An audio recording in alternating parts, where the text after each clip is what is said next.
সম্প্রতি অন্তর্বর্তী সরকারের প্রধান উপদেষ্টা ডক্টর ইউনূস ভারতের সেভেন সিস্টার্স নিয়ে একটি মন্তব্য করেছেন।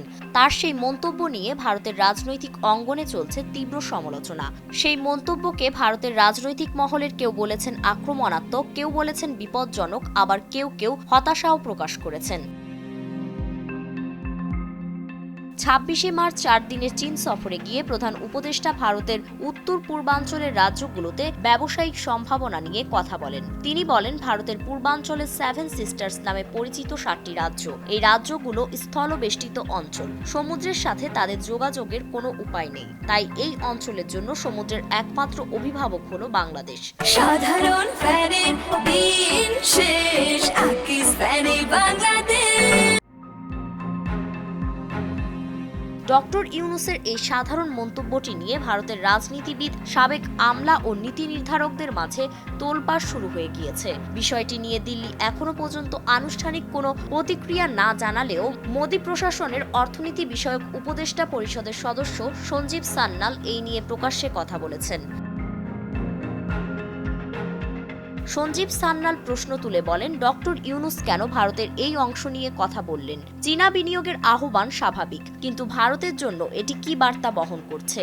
আসামের মুখ্যমন্ত্রী হিমন্ত বিশ্ব শর্মা এই বক্তব্যের সমালোচনা করে বলেন, উত্তর পূর্ব ভারতের রাজ্যগুলোকে স্থলবেষ্টিত বলা এবং বাংলাদেশকে তাদের সমুদ্রপথের অভিভাবক বলা একেবারেই অগ্রহণযোগ্য।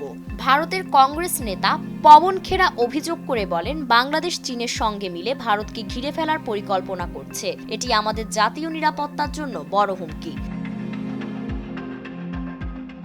যদিও এই বিতর্ক ভারতীয় রাজনীতিতে উত্তাপ ছড়িয়েছে, তবে ভারত বাংলাদেশ সম্পর্কে এখনো প্রভাব ফেলেনি। কারণ চীন সফর শেষে দেশে ফেরার পরপরই প্রধানমন্ত্রী নরেন্দ্র মোদী ঈদ উপলক্ষে বাংলাদেশের জনগণ ও প্রধান উপদেষ্টাকে শুভেচ্ছা জানিয়ে চিঠি পাঠিয়েছেন।